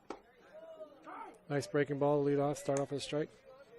He's got a nice breaking ball that he throws for a strike. If he can control that breaking ball consistently, it can be really tough to as a hitter to get any good wood on the ball. That one's going to go foul. 0-2, real smart pitch here coming up. And that bounced off that netting. That's where the softball field that you'd pointed out earlier, Robert. And it makes for an interesting quick bounce back for those of you that can't see where that ball goes because we're not really moving our camera very much. I don't know if you guys can notice it at home. You're starting to see the shadows on the players and the umpires there on the fence.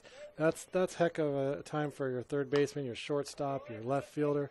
They're all struggling. They got their hands up trying to blind or shield the sun from their eyes, and hopefully that you always have to hope that doesn't play a part in the game, the elements. But it is an element for both teams, and hopefully a home field advantage. Our guys are used to it over here. 2 strikes on Lewis, 2 out. Flannery going to keep people honest there on first.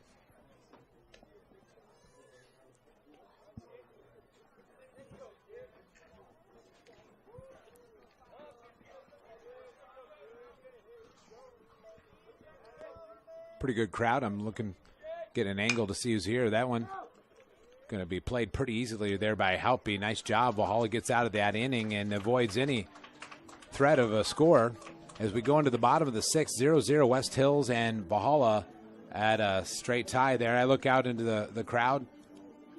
Looks like we got some local celebrities.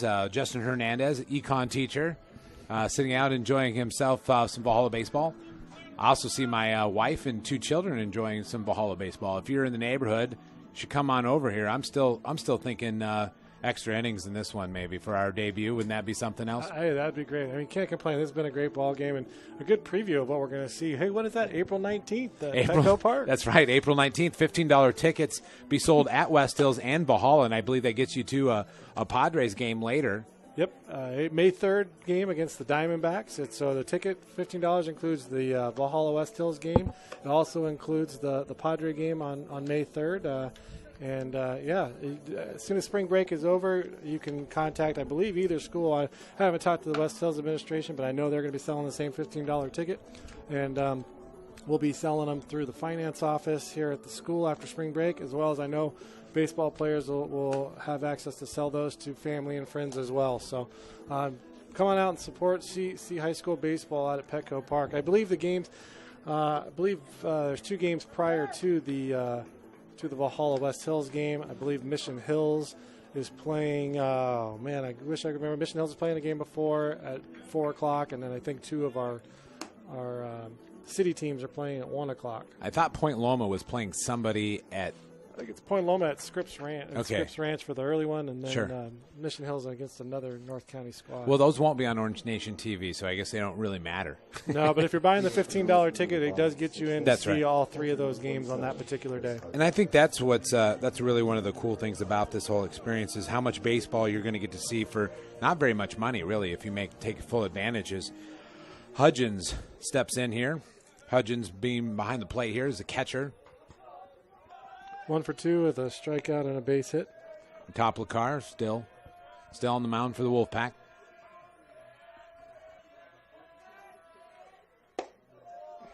Good layoff, pitch down, and not the pitch you're looking for to start the at bat.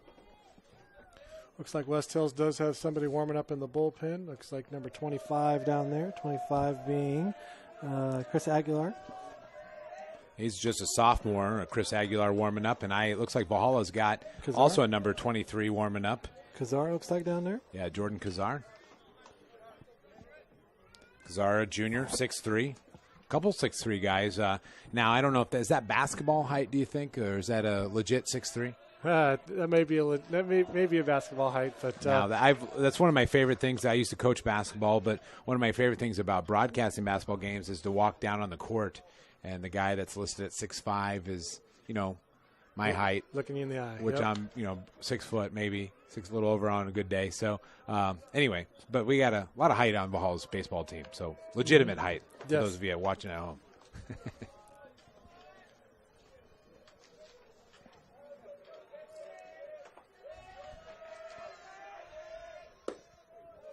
Hudgens going to let that pitch go. 3-0 pitch, and that's not quite his wheelhouse. It was a good pitch by. Well, that's just basic baseball going all the way back to Little League, I suppose, letting that one lay off. Leadoff hitter, you want to get on somehow.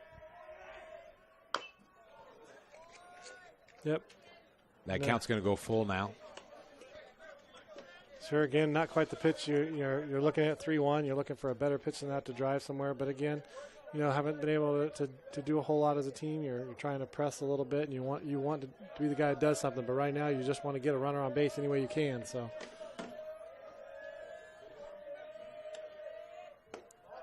Nice job.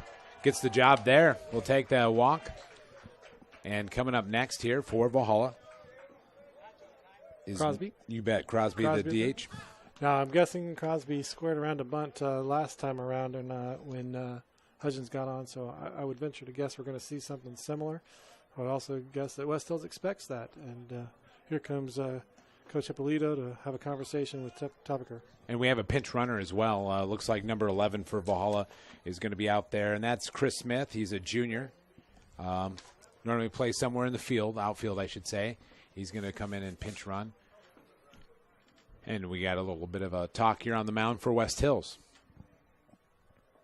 Right now, as a coach, you're bringing your infield in. You're talking about the situation, expecting a bunt, expecting some sort of hit and run, some sorts of plays. So just making sure his young ball club knows where they're going with the ball, what the plan is, and again, coaches can accept physical mistakes, but mental mistakes are the ones that struggle.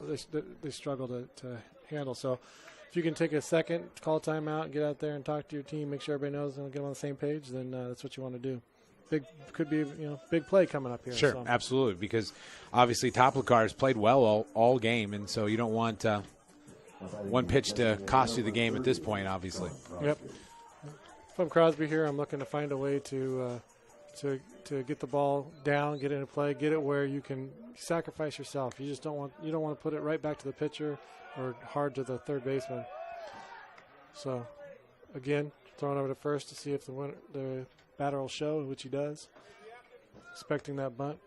If you can get a nice bunt down the first baseline here, you'll probably get your job done.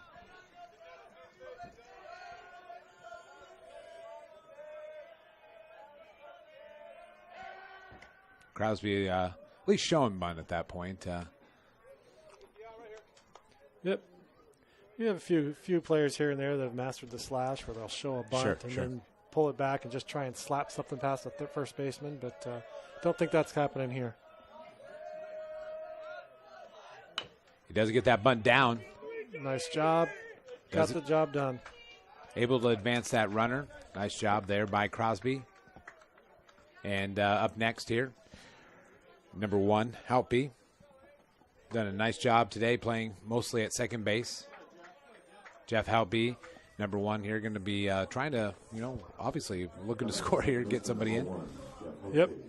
You're looking to score, but you're also looking right now to try and take the ball right side, because even if you do get out, a ball to the right side is more than likely moving the runner over unless it's in the air. And so even if it's in the air, depending on how deep, you can get a runner over to third. And then if you get a runner to third, anything can happen. This wild pitch happens, and infield hit, things like that will bring a run in.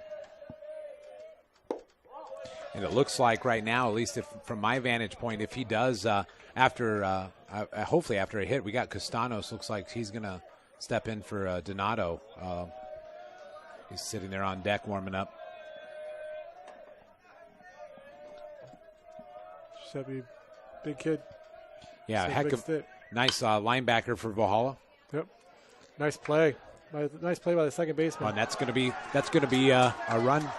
It's going to be a run. Ball was overthrown past the first baseman, got into the dugout, brought in the runner advancing from second to third, brought him all the way into home plate. Put the ball in play, put the right side, good things happen. Obviously, I'm wearing a little bit of orange, so I'm happy about that. But obviously, my heart goes out to West Hills. They played really well, and then to give up a run, in that scenario here. But Valhalla worked for it. Costanos, the junior, is going to get his first at-bat here with Valhalla now leading 1-0 in this debut on Orange Nation TV. Also, too, if you're a Valhalla fan of multiple sports, basketball, football, wrestling, you can go to our OrangeNationTV.com website, go to our Play on Sports page if you want, and you can see every event that we have done live this year, including CIF Masters Wrestling and CIF Division II Wrestling. We were entrusted with broadcasting that for the whole San Diego section of CIF. So very big year for Valhalla and Orange Nation TV to make their debut. And we'll see what Castanos' debut is here as he gets ready to tee up against Toplicker.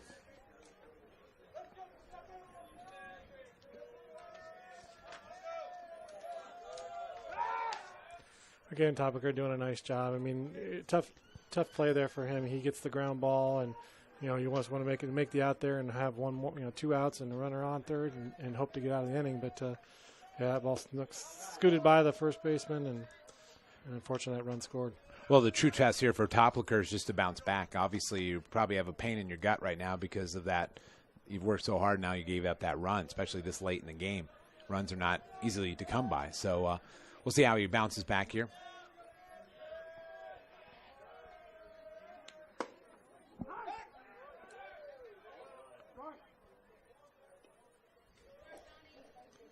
Good attempt there by West Hills. Espinoza. Why I didn't know that right off the bat is I had written down the wrong name earlier, so took a second there, and I'm like, what's the odds of us both having the same name of a catcher? And then obviously 0. Wow. Unfortunately, back-to-back pitches on the outside half, and it's not what he's looking for. As a coach, now same idea. I got 2 strikes, so I'm going to try and put the ball in play, but I really do want to take this ball right side and try to move him over to third base. So hopefully that Topiker will give us one more ball outside, and we can try to move him over. Now, this is the first time I've seen Castanos not in a sport where he can tackle somebody, so we'll see what he does here against first base. Runs that one out, obviously not going to get there. But he did get the runner over. That's right. Get the runner over. He hit behind the runner. 2 down here. Bottom of the 6th inning. Valhalla broke through that scoreless drought. 1-0 over West Hills right now. And you got Connor Hopkins, the senior, stepping in here with a runner on third base, and a good opportunity here to add a little bit of more points to the board. Absolutely. Espinoza's got to do a nice job of trying to keep the ball in front here because a wild pitch, pass ball could score a run. Pitch is definitely on the outside half, but you've been throwing a lot of strikes during the day. Umpire's going to give you that borderline call.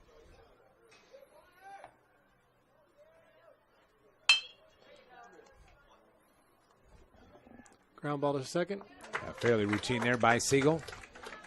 I always say it's fairly routine. I'm not the one doing it. So for them, it looked routine. And West Hills does get out of it, only giving up 1 run. But 1 run in this type of ball game is huge. So we'll see how things pan out as we move into the final stanza here today. What we think might be the final inning, I should say, top of the 7th here. West Hills going to run try to obviously equal that score to keep this alive. Now, as we go into this, we talked a little bit about league. Obviously, this is a 2 teams that will play each other several times, also in the same league. And we do have a new pitcher here. Jordan Kazar coming in to close the door with Flannery going the full 6 innings, gives up 2 hits, no runs, and had, looks like, I believe, 6 Ks. Yeah, So, nice job for him today. Nice day. Now, anyway, I was going to ask you, you had mentioned the class of the league. At least the obvious choices are Granite and Grossmont, right? Yeah, definitely Granite Hills. I mean, I've heard Valhalla's name thrown in that mix. Okay. I mean, I know our record doesn't show it, but I've heard Valhalla and Granite. Grossmont has a new first-year coach, Sure. Chad Williams, who was at Monte Vista last year. He's going to have those guys playing well, but he did quite a bit with what he had at Monte Vista, correct? he did. He had some good, successful years there. His father was a longtime baseball coach at Patrick Henry, so comes from baseball lineage. So they'll be good, but again, new leadership over there could prove difficult for them in a tough league. Helix has been good for a long time, but at this point showing that they're struggling a little bit. Mm-hmm. But Cole Holland, coach over there, can find a way to to make them competitive. And Steel Canyon is another solid ball club. Now, I don't want to get too early, but out of those league teams, I'm putting you on the spot. Okay. How many of them are in our path for CIF? So let's take the league race out of the picture, but if we were to make a CIF, how many of those teams would be on our way? Because I honestly don't off the top of my mind know all the divisions for baseball. Sure. For our league, Grossmont and Steel Canyon are both in Division I with us. So that's who we've got to run through there. But really the team to beat in Division I is the preseason number 1 in the nation, Cathedral, who has 4 Division I pitchers. So they're not unbeatable. Now, I wonder how they get those. Hey, I do know this, so they're beatable. Granite Hills did beat them last week 4-0 en route to their championship last week. So they are a beatable team. So I'd love to see that matchup. I'd be happy to play Cathedral in the championship game of CIF this year. Johnny Espinoza, the catcher for West Hills, trying to get West Hills, back to even here, down 1-0. But yeah, I mean, obviously it's a packed division. When you've had success, you're gonna. And with the new model for CIF, you just play other teams that have had success. Yep. Now, as an athletic director, I'll put you on the spot. Do you like this setup for all sports, or would it be better if it was just a couple other sports, or any feelings you want to go on the record for? Sure. Right now, there's a handful of sports that are doing this, but there are still quite a few that are going to maintain the enrollment system. And really, it truly depends on whether or not they have an objective way to determine the divisions. They're not going off of any subjective reasoning. It's all objective. If they have a good ranking system, they're using it. And so baseball and both boys and girls lacrosse are doing it this spring. Football and volleyball in the fall. Both basketballs are doing it in the winter. And as far as I know, that may be it. Water polo is still not quite there yet. Soccer's not quite there yet. But many of the tracks, cross country, tennis, they're all still enrollment based. And they should be, at least from my experience in track. It's just a little different. Ooh, down the line, inside the line. That's going to be 2 at least. Depends on how much it rolls around the corner. Coach is holding him up at second. And the fans weren't too happy about him holding up at second. And he's going to – is it underneath the fence? It looks like it's down in the corner there. So we'll see what the – now, a ruling on this, let's say it is stuck in that backstop there that's in the right-hand corner. That's where the officials ran. And we'll just adjust our cameras to see where the action is. That's where the ball went. And they're actually picking it out of the the little portable backstop there for pitching and whatnot, maybe even batting practice. No, that's actual backstop there. Has the ball, so I think he's putting up 2. So he's just going to get the double. He will. He'll hit the base that he was going to. So when that ball ended up in that unplayable lie, he was already rounded first and heading to second. So they'll give him second base and no more here. Now you got to be excited at home. We just moved the camera and we brought you top-notch coverage there as Jordan Cajon, first batter, and this is the first batter he faced. Obviously not the outcome Valhalla wanted, but they're going to meet at the mound here, up 1-0, but no outs in this inning. Yep, absolutely. And now you're in a great position if you're West Hills. You've got a runner on second base, nobody out. A bunt gets him over to third base, and then a pop fly or a sacrifice fly can bring somebody in. You can do the rest of this without even getting a base hit. So, if you play small ball well, this is a great place to be if you're West Hills, if you're playing for a run. So we'll see what bunting skills we can get from Alvarez and go from there. Yep, not even bunting there. He's going to let him swing away. Not sure exactly his bunting abilities, but looks like coach is going to let him swing away. Nice pitch there from the stretch there for Cajon. The other option is you're making him hit right side, and you still get him over to third base. It's another option as a coach. If I'm a pitcher, I'm throwing fastballs on the inner half of the plate so that I can try to jam them a little bit and or have them pull the ball so I can keep the runner at second. For West Hills, this is a change from a left to a righty, I believe, right? Mm-hmm. So that obviously may come into play as well.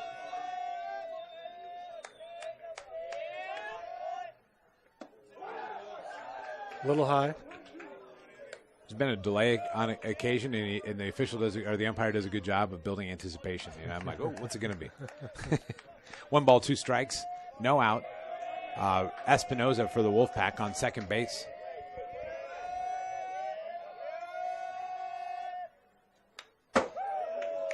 Alvarez took a good hack at that. Ball was heading up the middle if he makes good contact there. So Ramsey Romano going to come in and talk things over with Jordan Cajon. Pat on the back. Coach Ramsey Romano giving a good pep talk there. The senior, obviously, maybe sharing some experiences with Jordan there on the mound.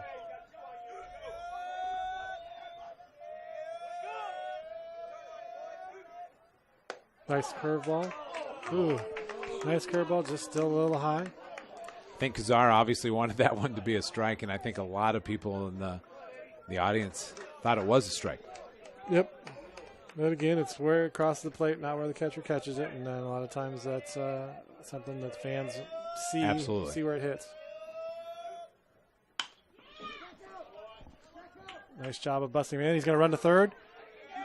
Might have a double play on the bag. Oh, it looked like there, like he came off the bag, but a tough angle for the umpire who's behind the mound to see. Looked like the runner had passed third base and coming off the bag, and we kept the tag applied. And so coach is going to go out there and just ask if there's an appeal if the runner came off the bag, because that's what the now, unfortunately, you at home didn't get to see third base. When we do future games, we'll be able to have a little bigger crew, and we'll be able to move that camera a little bit for the action. So we do apologize if you did see any of that. Robert, wow, there it is. They appealed to the home plate umpire, and home plate umpire Ignacio Torres says he came off the bag, and the tag was still applied. You know what? Hey, how about that instant replay? There you go. Closest thing to instant plate replay we're going to get. But you know what? West Hills coach is not arguing it one bit. He knew that was the right call. Well, obviously he had a good angle. He had the best angle of all of us. Now 2 out here, and that really changes the whole makeup of this final game. Nobody on now. 2 out. 2 out. We're 1 out away from closing up the ball game. And the junior Dallas Siegel, a little bit of pressure on him to keep this game going. Jordan Kazar came in this inning to close this game out. Well, there it is. That could be it. Ground ball to second, and that's the ball game, ladies and gentlemen. So just like that. So Valhalla picks up a win, a fun win for this debut of baseball on Orange Nation TV, 1-0. What are your thoughts, Robert? We are going to hang here for a little bit, and Coach Wilson will be up here, and we'll ask him a few things if he does make it up here. But what are your thoughts here on this debut of baseball? Oh, you know what? This is a great preview from what we're going to possibly see out at Petco Park. You're looking at the Valhalla team is now 2-0 in this league or in this tournament. They've only given up 1 run, gave up none, shutout today, and gave up 1 run on Helix, and that is the tiebreaker for anybody that ties up. So they're looking good in this tournament. West Hills showed that they can play with anybody. If Valhalla truly is one of the teams to beat in the Grossmont Hills League, sure. West Hills just showed that, hey, they can play with anybody. So, yeah, there's just so much balance in this league. Obviously, we have the stars. Coach Wilson there is whatever you can. Yeah, and he's maybe going to go talk to his team first, and then we may get a chance to chat with him. And we may not if he's going to go chat with his team. But any closing stats or anything you jumped out at you? Well, man, put me on the spot again. But, hey, let's see what we can do. So looks like West Hills, no runs on 3 hits, and they left 6 on base. Then Valhalla ended up with 1 run on 3 hits, also had 6 left on base. So good days for both. I mean, winning pitcher is Flannery with the save going to Kazar. Tough luck loser is Topiker. Topiker, yeah. Topiker, and so I believe he goes to 1-1. I believe Flannery goes to 2-1, but I'll check my stats on that. And I think Coach Wilson is walking up here and maybe left the post-game talk to him. We'll get a few words from him. I think also in the future, especially when we're at home here, probably not at Petco, we'll try to have him come up maybe a few minutes before the game if possible, chat up a few things. It's always tough as a coach. We want to bring those words to you. And it's always interesting to hear what the coach has to say about a game. This game unfolded in pretty exciting fashion. Well-played game. 1-0, though, is your final score. Valhalla is able to take that win in this tournament. And I put you on the spot here again, Robert, because I don't know if you have the schedule in front of them. What's their next game look like? Obviously, we're not covering it, but if somebody else at home wanted to cover it. Sure. The Norsemen are traveling over to Steel Canyon on Friday for the 3rd game of this tournament. And then that tournament will will take a break for the Lions tournament coming up during spring break, and then they'll complete the tournament by playing Grossmont and Granite Hills the week we come back from break. And then if we can continue strong and win the championship, be in the championship game at the end of that week before league play begins. Yeah, and they get to look at some of these teams all over again. So obviously a long road ahead for Valhalla, but definitely if tonight's game's any indication, they're going to be right with those teams and be able to do some pretty special stuff. Absolutely. I agree. And, I have to admit, I'm impressed. First-year head coach over at West Hills. He's got him playing well. Again, they're 5-2 on the season so far, beating some good teams and like a team like an East Lake. And so I think there'll be somebody that people can't take lightly. And again, in our league, nobody can take anybody lightly. It used to be that, you'd play a team or two that you could throw your number 3 or 4 and still feel very confident. You can't throw your number 3 or 4 and feel confident about it. And that's one of the things about league realignment, especially. I always focused at the other sports, and what did league realignment do? But in the Hills anyway, bringing a West Hills down who's played competitively today, obviously, and then you have a Grossmont who's a perennial decent to great baseball program, and then you smack them with Valhalla's already good, Granite's already good, and you got yourself quite a league now. So Absolutely. All right, Coach Mike Wilson just stepped in. We're going to ask him a few questions about his big win today. Mike, you up? We'll get you out of here. First of all, thanks, Coach Wilson, for walking up here and joining us here on Orange Nation TV. You bet. What's your thoughts of your win today? I don't like games like this. I mean, they're fun because you're able to kind of put your execution plays in. We had a couple of situations where we needed to bunt them over and get them in. One of the situations didn't work. We didn't execute the bunt. Then late in the game, we were able to execute the bunt. They misplayed a ball, and we're able to score a run. So overall, what if you were going to grade Flannery today's pitching performance? What letter grade would you give him? 2 hits. It's not bad through 6. They actually, I didn't know that they had decided to go to Cajon so quick.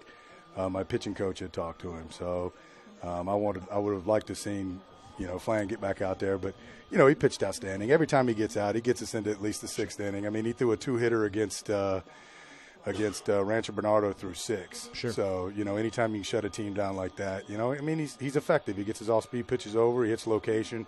We play great defense today. I think first day that we've made 2 mistakes in one game. Sure. 5-6 games now. We've only got 6 errors total. So we played great defense. Now we'll put you on the spot here. We saw that Romano stepped out for a little bit. Was he injured or? Yeah, he's got a little ankle ankle bug, but yeah, that's something that him and I and the coaches. Sorry to put you on the spot. No, if it makes you feel better, Athletic Director Robert Wilson made me ask that. So. Yeah, no, that's just a little misunderstanding, and we got it all taken care of. And he's a great kid. He's a big time competitor. He knows the way he goes, we go. So I got to get him so that his mind's right, and sometimes he gets a little fired up, and so just try to with all the boys, you want to try to find the angle that's gonna help them succeed, and fired him up a little bit, and he came back out and played real well. So. He sure did. So heading forward, we already kind of talked a little bit, Robert and I, but give the people at home an idea who you guys got next, and just thoughts for the next week or so, and we'll get you out of here. Beautiful. We've got Steel Canyon next on Friday over at their place. The way this thing's panning out, I mean, our league is outstanding. You get no days off. There's never a time really where you could maybe throw a number 4 guy out or number 5 guy out. Every team is good. Every team's going to battle. Granite Hills is having a real good beginning of the year. We had a couple of hiccups in a couple of games at the beginning of the year. But it looks like the boys are coming around. We didn't hit the ball quite as well as I'd like to today. They pitched real well. But I think everybody's going to be competitive in this division, and I'm really looking forward to, we get that opportunity to meet West Hills at Petco. So I'm really looking forward to that because they're a real good club. Sure. They play hard. Hippolito's a great coach. Sure. They got a real good program over there. So it's going to be a lot of fun. Well, Coach, we'd like to congratulate you on your first win on Orange Nation TV, and it was going to be one of many wins down the road for you on Orange Nation TV. We thank you for participating and letting us come out and put your team on on our web channel. So you bet. I'd like to have you guys out more often. We're going to be out more often. So absolutely. So thank you, and best of luck to the rest of your season. You got it. Thanks so much. On behalf of Robert Wilson, myself, John Owens, and Ode Youssef, our wonderful producer, Orange Nation TV, we thank you for watching today's game, and hopefully you have a good rest of your day or evening. Thank you.